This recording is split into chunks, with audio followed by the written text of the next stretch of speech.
Moin! Lust auf einen Big Snack?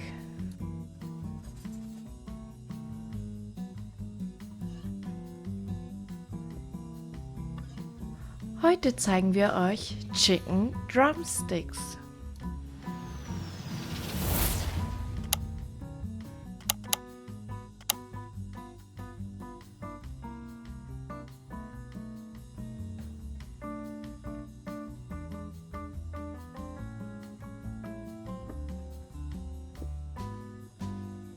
Im ersten Schritt nehmen wir uns unsere Keulen und entknorpeln sie vorsichtig.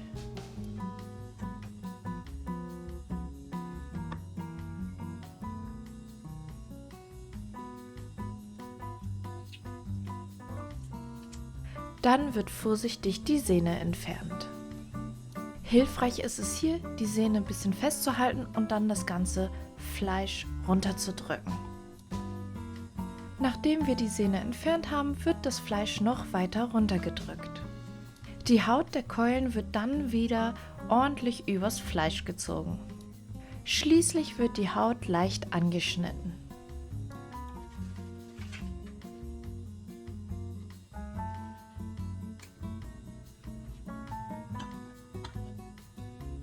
Das Fleisch ist nun vorbereitet, jetzt fehlt nur noch die Marinade.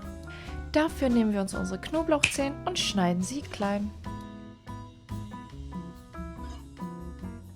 Dann geben wir 4 großzügige Teelöffel Teriyaki-Soße hinzu und 2 Teelöffel Süß-Sauer-Soße. Wer mag, kann jetzt auch noch Sriracha hinzugeben. Abschließend geben wir noch Sesam hinzu. Und jetzt vermengen wir das Ganze, sodass das Fleisch gut von unserer Marinade umhüllt wird. Das Ganze lassen wir dann 1 Stunde ziehen.